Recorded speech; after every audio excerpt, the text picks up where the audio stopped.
Hello everyone, good morning. Today is 11th of April and welcome to the newspaper analysis. So guys, in the today's video, we are going to discuss the important articles in the Hindu newspaper that are relevant for the UPSC CSE examination. So in the today's newspaper, there are certain articles that will be important and you can see here in the index box. So the first article is the non-place. Now this article is taken from the text and the context section, and this article will be important particularly under the topic of Indian society, the social issues and the society, and the students having the sociology and the anthropology optional. For them the article is very important. Okay, taken from page number 9. Then the second article, it is the Supreme Court underscores the need for holistic picture. So the mitigation, basically here the mitigation investigators are being discussed and we'll be seeing the importance of them. Okay, so with respect to the criminal justice reforms, GS paper number 2, judicial issues, this article will be important, taken from page number 12.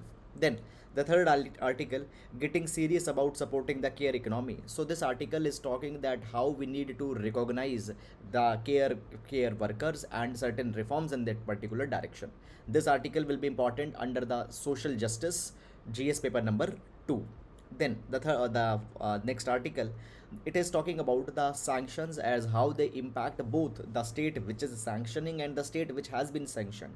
This article can be used under GS paper number 2, diplomacy, as well as the economy, okay, in GS paper number 3. So both 2 and 3 will be important. Okay, then the next article, Bengal coast faces more erosion. So this is talking about this is about the recent reply that has been given by the Ministry of Earth Sciences with respect to the erosion. So under the geographical issue, under the phenomena of geography and disaster management, paper 1 and paper 3 we can use it. And the next article is about the learning poverty. So with respect to the GS paper number 2, education, we will be taking this particular article. So guys, these are the relevant articles, and see, understand, please don't waste too much of the time in reading those kind of articles which are not that much necessary. Is it clear? So sometimes you need to understand that you have to save time, you need to be more efficient. Okay, now okay, so first of all, let's take some doubt with respect to the lecture time. Okay guys, see, one issue is there. Fine, sometimes I have classes, okay, and the classes, the time is not fixed. Okay, there are the different batch timings and the timing depend on to that. Is it clear? So you sometimes there will be some different timing that will be there. Okay, so please cooperate on to that. And yes, but 95 to 98% of the times the newspaper will be published into the early morning only. Is it clear? So that is about it. Now taking up the GS quote for today. So today we'll be taking the quote from Abiy Ahmed. He says, democracy is unthinkable without the freedom. Freedom is not a gift doled out to people by a government, rather a gift of nature to everyone that emanates from our human dignity. So basically, the democracy and the freedom both go hand in hand. If the freedom is missing, the democracy cannot be possible. Democracy can only be sustained onto the freedom, and for the freedom, the government is not giving it as a charity. Government is not giving as a kind of a, it is not giving it as a kind of a dole. The humans, by very design, by very creation, they deserve the freedom. Freedom is not a legal right. Freedom rather is a natural right. Okay, which has to be given to the citizens by a state. So this is an idea. Okay, so we can use this particular idea in GS paper number 2 as well as GS paper number 4. Now moving on to the next to the first article. So the first article we have taken from the text and the context section, and it is talking about a keyword, non-place. Okay, now this particular keyword guys has been basically this is an anthropological term, okay, which has been discussed into the book, that is Non-Places, Introduction to an Anthropology of Supermodernity, written by Og. Okay, so we will be discussing that what this particular keyword is and why this keyword has become now important and relevant into the present times. What has happened that today we are talking about this particular keyword, non place, very important for the sociology and the students having the anthropology optional. Now basically guys, the idea of the non-place is this. See, there could be two types of places, there could be two types of things. There could be a place and then there could be a non-place. Now when we talk about the place, Place is any location which is associated with an identity. It is associated with an identity. It is associated with a person. It is associated with some history. It is associated with some myth. For example, for example, your home. Your home is a place. Why? Because it is associated with your unique identity. Suppose your name is Mr. Sharma. Basically your name is, let's say, Rajat Sharma. Now, Rajat Sharma, it is a unique identity. Is it clear? So that your home is your place because there is a unique identity associated with it. It is associated with a person. Okay. It is associated with some history. You have lived there. Your father had lived here. Your grandfather had lived here. Fine. So there are the places which are associated with all these kind of things. After that, there are another thing that comes is the non-place. Now, non-place are those locations which are not associated with one unique identity or history or a myth. For example, guys, today you see the malls, shopping malls, okay, cinema halls, airports. Now these airports, cinema halls, they are not connected with any unique identity. They are not connected with any person. These places are called as non-place. Now why non-place is there into the news? Because see, when the pandemic was going on, there was a lockdown that was imposed, and into the lockdown these non-places were shut down. Cinema halls were shut down, shopping malls were shut down, and many such kind of things were shut down. Now as the lockdown restrictions are going away, these non-places are again buzzing. Now it has been provided that what has happened, these non-places, they have become important. Why? Because of the phenomena of super modernity. Why? Because of the phenomena of the super modernity. Now what is super modernity? Super modernity means the excessive modernity. Now see guys, super modernity means when there is excessive information, when there is excessive mobility, excessive convenience. Super modernity. What has happened, as the times are changing, we are becoming modern, we have excess of everything, and in this super modernity, the importance of these non-places, they come out and they become more important. Is it clear? Now all these things, it is written here in your write-up also, you can take it. What I'll just repeat it. The places are historical, relational, and associated with the identity, where the non-places, they are constituted by spaces that do not concern themselves with any history, with any identity. Is it clear? Then there is one more difference between the places and the non-places. See what happened, the places, they give you a unique identity. Your home, you have unique identity there. Is it clear or not? But the non-places, they don't give the unique identity, rather they homogenize the identity. For example, every person on an airport is called as a traveler. Any person in a hotel is called as a diner. Any person in a shopping mall is called as a shopper. Is it clear? So everybody, irrespective of your color, irrespective of your status, irrespective of your name, everybody is homogenized. So the places, they give a unique identity, non-places, they homogenize the identity. And as more super modernity will be coming, more such kind of non-places are going to increase. After that, guys, understand this particular thing. There is one more difference, the third difference. Is it clear? When we talk about the non-places, they exist just in relation to a specific end. You have a specific purpose for which you use these non-places. For example, airport will only be used for one end, that is for traveling. The cinema, let's say the shopping mall will be only be used for one end, that is to shop anything. So they have specific ends associated with it.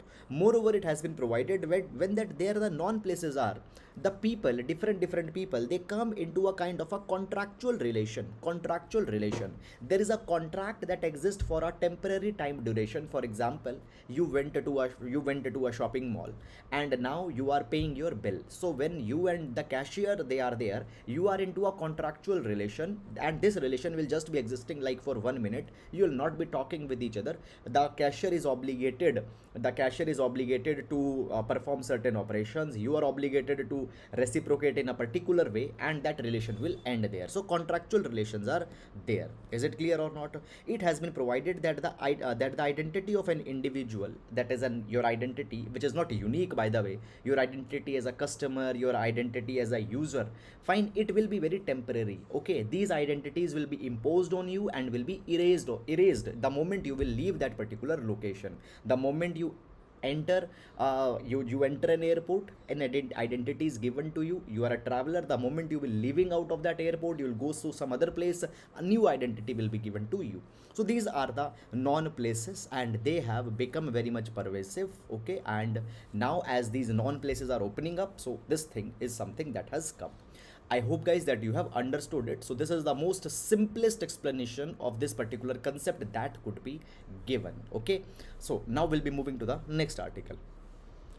Now this particular article has been taken from the Hindu newspaper, and this article we will be seeing under the topic of the criminal justice system reforms. Okay, this the article onto the similar theme I have taken into the previous class also. First of all, I will be telling you some of the basic and background information, and then we will be moving exactly what this article is talking about. Okay, so criminal justice system, first of all guys, criminal justice system. So criminal justice system, it is a kind of a system which pertains to the investigation of a crime, trial of a crime, as well as the punishment that is being given into the context of a crime that has been committed. Suppose a person, he is accused that he has committed a crime. Now this particular person will be investigated. So this investigation is there, then this particular person, a case will go on this person in the court, so the trial will be there, and then let's say this person has actually committed that crime, he will be punished into the jail. So the investigation, the judiciary, as well as the prison, all these things will be coming into the criminal justice system. Okay, so this is about the criminal justice system. Now guys, there is a very important reform in the criminal justice system that is being suggested here in this article, and we are going to discuss. It is a very important thing. In GS paper number 2, it is important. Now first of all, I'll tell you the context of this particular article. Now guys, what had happened, there was a person, he was accused that he has committed the gang rape. Okay, now the basically one of a judge into the trial court, okay, one of the magistrate, they have ordered that this particular person should be given the death penalty because he had committed this crime. Now these details are not that important. So it is being said that this person has committed this crime and he should be given the death penalty. This is something that had happened. Now one particular issue is coming onto the limelight that okay, you had given death penalty to the person, but have you investigated the social condition of that person? Have you investigated the condition which actually compelled that person to do this crime? Sometimes, see, you are well educated people who all are watching this video, you all are well educated, you have good families, you have that ecosystem, you have that culture, that you understand that what actually is a kind of a heinous offense and what is not. Sometimes the people, they are brought up in some such kind of a circumstances where they have seen dire poverty, they have seen a lot of injustice, they have never been socialized that what is good, what is bad, and then these people, they commit some kind of a thing. Okay, a crime is committed, but we need to understand their situation also before giving a death penalty.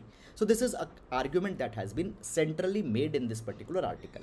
So guys, understand this particular thing, that when the sentencing is being given, the judges, they only take up the basic details of that particular person which is accused. For example, what is that person's immediate family structure, what is that person's educational qualification, has he worked before the arrest, and all these kind of things. It has been provided that no effort has been made to collect the mitigation information, that whether that person has seen some kind of an adverse childhood where he was abused, where he had seen some kind of an injustice into the childhood, whether there are some kind of a multi-generational history of physical and mental health issue that person is facing, whether that person has been exposed to some traumatic event into their family, into his childhood, whether there are some social or cultural factors that have existed and the person did never had an awareness that this offense is actually a crime, this is actually such a heinous kind of a thing, whether that person had the mental faculty to understand that what is a crime, what is not a crime. This thing is not being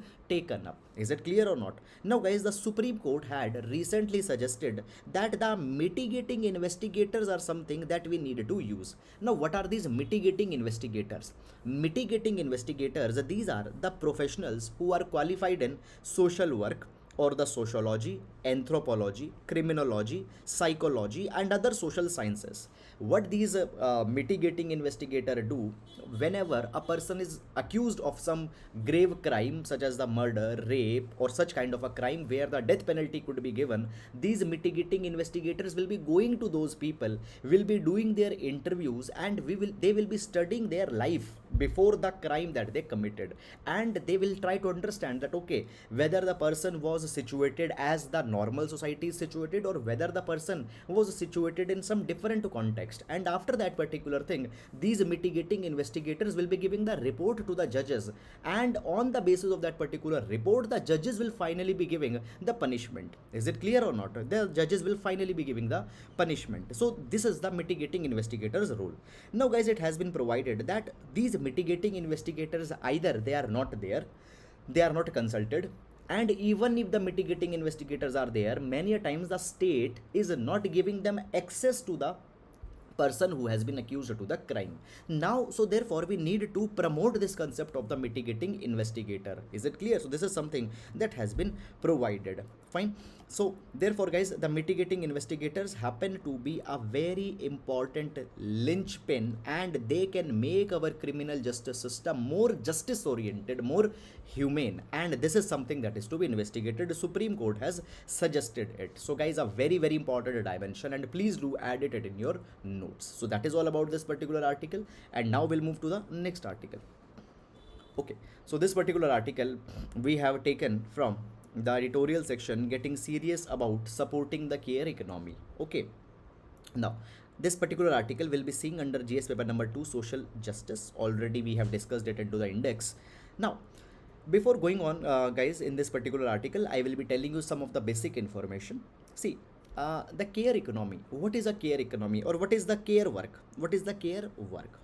So care work simply means the service that is being given to a person who needs it, either because of the person is a so because a person is not physically able to take care of himself. Now why a person is not physically able to take care of himself or herself? Sometimes the age is a factor. If you are very old, 85, 90 years old, you might not be able to do the usual task, so somebody has to assist you in doing that task. So in a way, he is giving you care. Sometimes there is a small kid, a small baby, 1 year old, 6 months old baby is there. Now obviously that child is to be given the care. So care is an assistance that is being given to another individual, because the another individual cannot perform the usual task at its own. So this is a care work that some other person is performing. Now this care work could be the direct care work, it could be the indirect care work. Direct care work is that, for example, there is an old person, helping him to walk, helping him to get up, a child is there, okay, then bathing that child. This is a direct care work. Indirect care work is cleaning, cooking in the houses of the people who usually cannot do for themselves. So this is a care work. So care work is a very big section of economy. It includes both the direct as well as indirect care work. Now guys, when we talk about the care work could be paid care work, or the care work could be unpaid. Now the paid is where the money is being paid. Unpaid, you see that in your houses there are your mother, your father, they are doing a lot of care work, but they are not getting any money for that. That is the unpaid care work. Is it clear? Now guys, it has been provided that first of all, when we talk about the unpaid care work, now the unpaid care work, it is associated with the market inequalities. See, so people are giving their services, people are there giving their efforts, but still they are not being paid. This is about the market inequalities that are there. It is provided that even the paid care workers that are there, they are socially very vulnerable. Find the domestic workers, the domestic helps that are working in your house. Find the Anganwadi workers in India. The Anganwadi workers, they are a very big cadre of the care workers. Fine, they also struggle. Why they struggle? First of all, they struggle for the basic rights. They struggle for the basic entitlements. They struggle for the dignified wages. They don't get it many number of times. So there are a lot of struggle. Unpaid worker, it is outrightly an inequality, number one. Then there are the other kind of worker, paid workers, even they face a lot of problem. Now guys, it has been provided that the importance of the care work in our economy, in our society, has been acknowledged by the sustainable developmental goals. It has been acknowledged by the International Labor Organization. There are the many conventions also which talks about giving the protection to the care workers. So ILO SDG, it has talked about the care work. Recently the ILO has also came out with a new report, and the name of the report is Care at Work, investigating in care leave and services for a more gender equal world of work, where he has talked that we need to appreciate the role of care workers and need to provide them the dignified leaves, we need to provide them salaries. Now the ILO, when we talk about ILO, you know that it is International Labor Organization. Okay, after the World War One, when the League of Nations was created, after the creation of a League of Nations, one of the earliest institution was the International Labor Organization. It brings together three type of people: the governments, the employers, and the workers. Okay, from and they try to create the good ecosystem so that all they can interact efficiently. Clear? Now what is the report that I had just discussed, the ILO's report, what it is talking about the care work and care economy. Now report provides the importance of the maternity leave, paternity leave, and the special care leaves. Okay, maternity leave given to a mother when she had delivered a child, so she can take care of the child, maternity leave. Paternity leave being given to the father so that the father can give the child care. Okay, and the special care leaves, it could be or for older parents, it could be because a person had fallen sick in the family, or all such kind of thing. Now it has been provided that these kind of leaves, they help balance women's and the men's work and family responsibilities throughout their life. So men and women relation will equalize. See, many a times we find this thing that because the men, they are majorly working because of the structure of a society in which we are living, majorly men are involved in outside paid work. Women, they are under a lot of burden that they have to do the entire care work. So if the leaves will be given to both of them, both can take the responsibility, the relations can be equalized. Number one. Number two, everybody's family responsibility can be fixed by giving the adequate number of care leaves. It has been provided that right now there is a lot of gap in the in the provisions with respect to the child care, elderly care, etc. Fine. Now the child care, elderly care, they are not being emphasized, they are not being prioritized, but prioritizing them will deliver the large number of benefits for the child development. Okay, it will deliver the benefits for aging with dignity, independent living. Now the population is growing older. Fine. So the old people, they need geriatric care. For them, we need to come out with the provision that institutional care leaves are given by the employers to their employees. Now it has been provided that, guys, first of all, when we talk about the maternity leave in India, we are doing very good. In India, we provide the 26 weeks of maternity leave as guaranteed by the Maternity Benefit Act. Fine, it is much higher than what ILO suggests. ILO suggests that the 14 weeks needs should be given, and it exists in more than 100 countries as well. But we are giving 26 weeks. It is very much good. But guys, there is problem. Problem is that these maternity benefit leaves are only taken, or they can be or they are only availed by the women working into the formal sector. But as per the data, find 89% of the employed women, they are into the informal sector, informal employment. Now the formal and informal, the difference is like this, where the employee and employer have entered into a written agreement, and the terms of employment are written in that particular agreement, where the social security benefits are being provided by an employer to the employee. That is the formal employment. Informal employment is something like this, that you are coming to work, you are just being paid money, there is no written agreement. That is the informal employment. 89% of women are working into the informal employment. Who has given this data? The data has been given by the ILO stat.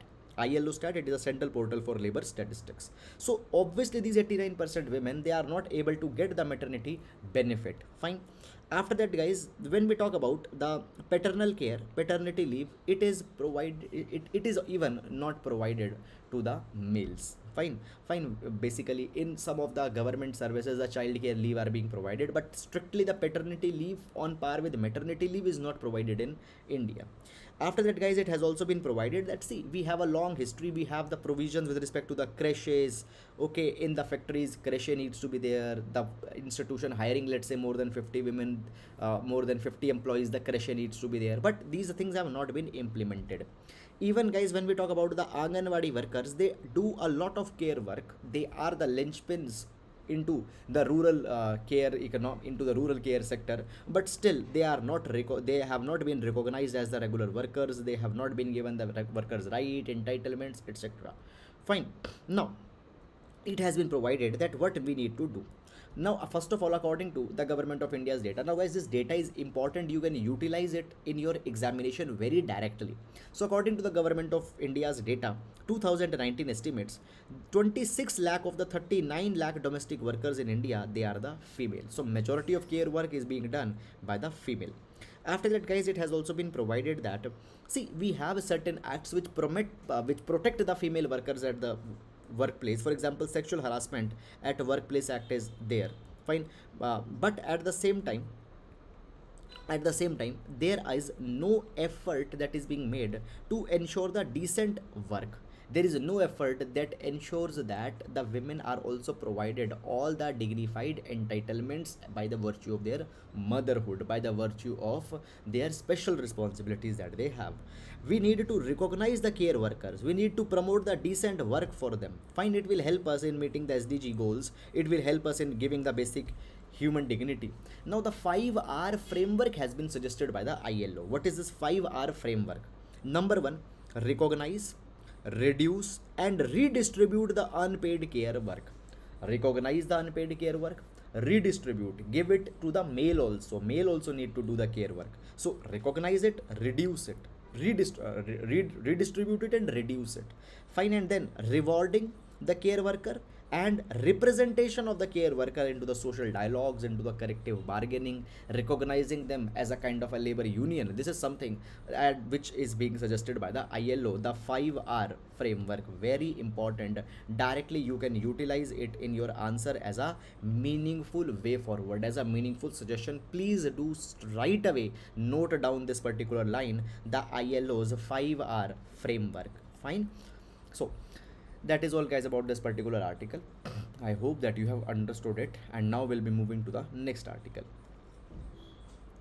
Why the regulation of sanctions matter. So this article we have taken from the Hindu newspaper, why the regulation of sanction matters. Now this particular article will be seeing under GS2 and GS3. Now, guys, first of all, understand the context of this particular article. What you see presently we see that the Russia-Ukraine war is going on, and on the Russia, USA particularly is imposing large number of sanctions. Is it clear? So this is the sanction issue that is discussed here.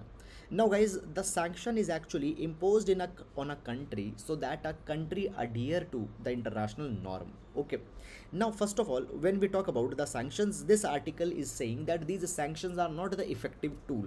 They jeopardize the interest of the country that is onto which the sanction is being imposed. Even the country which is sanctioning, that also gets a suffer in its. Okay, so it does not support the idea of the sanctions.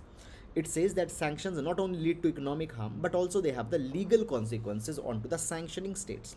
First of all, what do we mean by the sanction? Now here it is provided that, see, first of all, there is no legal definition of the sanction. There is no universal definition of the sanction. Sanction can simply be defined as a measure of coercion of an economic nature, as opposed to the diplomatic or military means, which can be taken by the state either collectively or individually. Simply, I'll explain you it into the simple words. Sanction is an economic measure that is being used rather than a hard measure where you are using force, where you are using military. So against the military and the force, economic measure we are using, where we are putting a pressure onto some another country, so it adheres to certain norms. Now these sanctions can be put by a kind of a union, for example, European Union as a whole, United Nation as a whole, and can be imposed by independent individual countries. Now it has been provided that, see, they could be the complete sanctions. For example, There could be a process where what has been done, let's say a complete embargo has been imposed. Suppose this is one country. Now what has happened, the country, this is one country, and on this country we need to put the sanction. What we can do, we can put the complete embargo.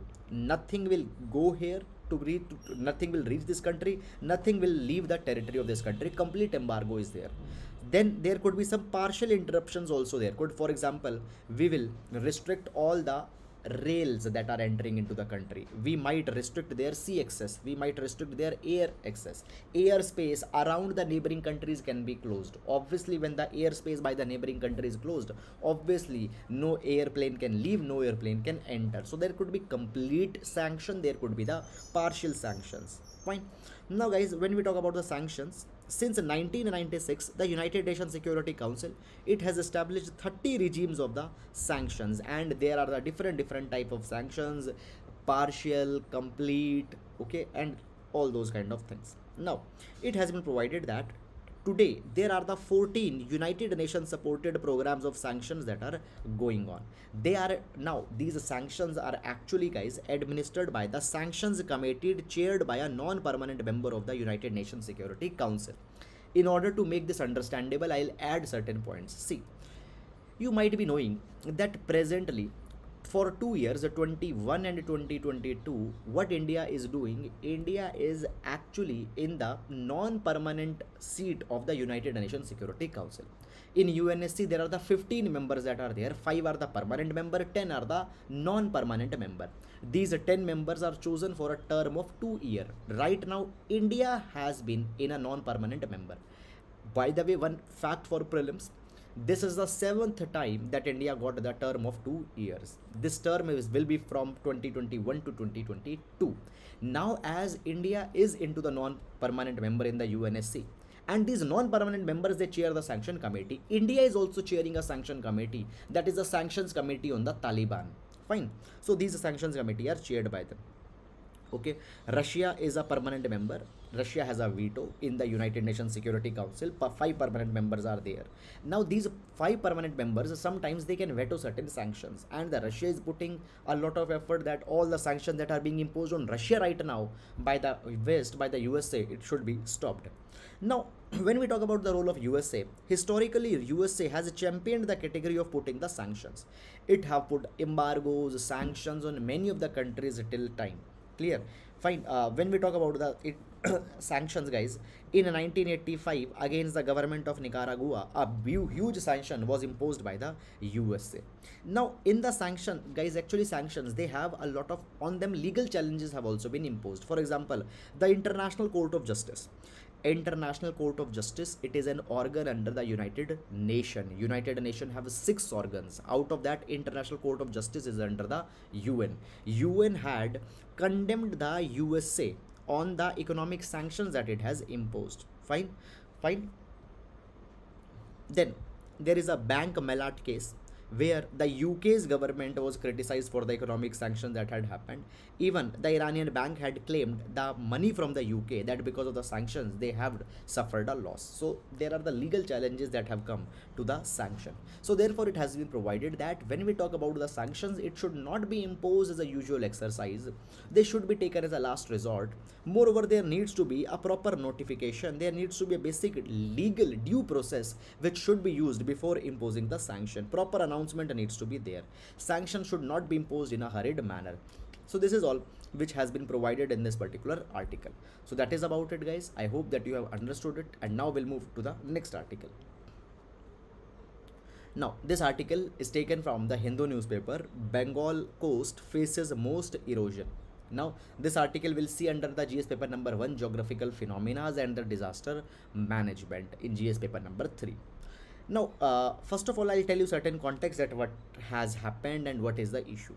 Now guys, there is one particular organization which is very important. The name of organization is National Center for Coastal Research, NCCR, National Center for Coastal Research. This organization is under the Ministry of Earth Sciences. Now this organization is actually monitoring the India's shoreline erosion since 1990s. Now suppose, okay, this is the India's shoreline. Now this particular shoreline, okay, it is being hit by the tides, by the waves, and the constant erosion is happening onto this particular shoreline. Fine. More the intense tidal waves are, okay, more the intense such phenomena, the phenomena are, these particular shores will get more, basically there will be more withering, they will get more eroded. So the National Center for Coastal Research under the Ministry of Science is monitoring our shorelines since 1990s, and it is doing it using the remote sensing data from the as well as the GIS, fine, geographic information system mapping techniques. It has provided that, guys, out of the 7,000, 6,900 actually, but that number is not that much important. So out of this much coastline that it has studied, that it has found that 34% of the coastline, fine, it has faced the erosion. 26% of the coastline, it is into the accretional, 26 is of the accretional nature. So guys, the accretion is a geographical process where the accretion into the lumps etc happens because of the geophysical phenomena, and the 40% is into the stable state. What we need to fear about, we need to fear about that actually 34% of our shoreline, it is getting erosion. 34% of coastline has eroded since 1990s. Who says? The National Center for the Coastal Research, and this particular data has by now been provided by the government into the parliament. Is it clear? Now this is something that we need to be concerned about. Moreover, in this particular direction, guys, recently the Indian National Center for Ocean Information Service, it also released its Coastal Vulnerability Index, CVI. We discussed this in our newspaper also. As per this Coastal Vulnerability Index, he had this particular inquest, it had said that into the Gujarat there is a severe erosion that has happened. According to the Ministry of Earth Sciences, the West Bengal's coast had got eroded a lot. So what we need to do, we need to have the strategies, we need to have the mechanisms by which we can save our coast. For that particular thing, the 15th Finance Commission, it recommended National Disaster Risk Management Fund, State Disaster Risk Management Fund, and into this National Disaster Risk Management Fund and the State Disaster Risk Management Fund, there needs to be a specific fund, a national fund as well as a state fund for as a response fund for the period of 2021 to 2026, as a response fund from where the money can be used for such kind of things. We need to put such money to the use also. So this is something that has been provided in this article. Clear? Just the data is there. I have given it in this PDF. You can download the PDF directly from the Telegram channel. Now moving to the next article. Now, India's learning poverty has shot up. So guys, basically World Bank's global director, he had given an interview, and in this particular interview he had talked about the learning poverty of India. So some of the important facts are there, some of the important data are there with respect to the learning poverty, which you can use in your you can use in your GS paper number 2 education related issues. Now, first of all, guys, what this particular interview talks about, some of the important things, it has been provided that in India, learning poverty is increasing. Learning poverty means the people who don't know how to read, write, okay, their numbers is increasing. It has been provided that when we talk about the learning poverty, okay, before pandemic, the learning poverty was 53%. It means there are the 53% children who were not able to read a simple text by the age of 10. So by the age of 10, if you are not able to read a text, you are having the learning poverty. And we had 53% of such children who were into the state of learning poverty.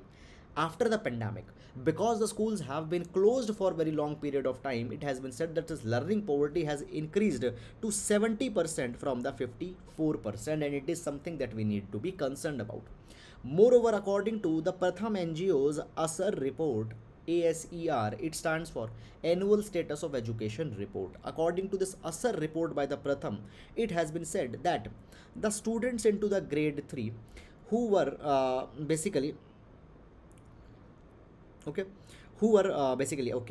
the share of grade 3 students in government schools who can perform the simple subtraction, their share has fell from 24% to 16%. Earlier 24% children into the grade 3 they were able to do subtraction. Now only 16% of them can do the subtraction. So there has been a fall. So we need to worry about this particular learning poverty. There will be, guys, please be very mindful about this particular word, very good keyword. Now we are seeing increasing intergenerational inequality in terms of education. Intergenerational inequality in terms of education, it means that the coming generation, they will be they will be less well off in terms of education than their previous generation. Coming generation, they will have less skill, they will have less education, they will be less intellectual than their previous generation. So intergenerational inequality is going to increase. That is something that will be happening. Now there are certain action that we need to do immediately in order to fix this problem. Number one is, first of all, we need to immediately open the schools. The complete schools need to be opened up. Still there are partial school opening that has happened. We need to completely open the school, number one.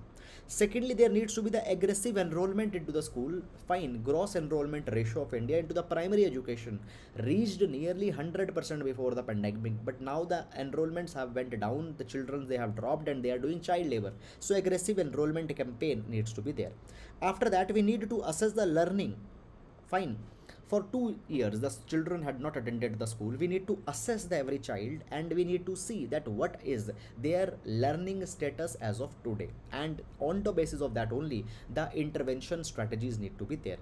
After that, we need to prioritize teaching the fundamentals. See, you don't need to teach them more, don't need to just cover the syllabus for the sake of covering the syllabus. Fundamentals are needed to be taught again. Fundamentals of the fundamentals of language, fundamentals of numeracy needs to be taught again.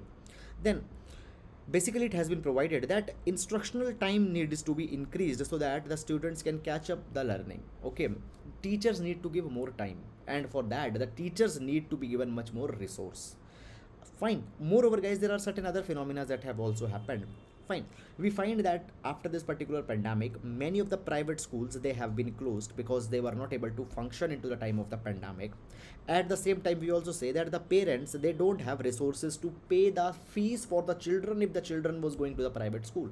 What parents have done, their incomes have fell, and they have removed their children from the private school and they have put them into the public school. Now what has happened by this thing, there is a lot of burden onto the government school that has increased.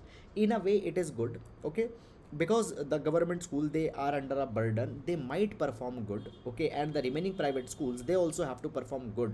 Fine, this is something that has happened, but we cannot take that this thing only will happen. We need to monitor the situation very carefully. After that, onto the digital front, what has happened, educational technology has come, and this educational technology can be an equalizer. It can provide the quality education to everyone in the masses. This is the potential of the digital education. But guys, still digital education has certain downsides. Okay, in India, digital divide is very huge.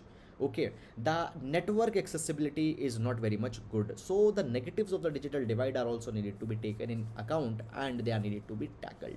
So this is all, guys, which has been provided in this particular article. I hope that you have understood it, and that is all, guys, about the today's newspaper discussion. Now we'll be meeting tomorrow. Till then, please take care of yourselves, and guys, if you have liked, please do consider hitting the like button. Fine, that is all for today. Thank you so much.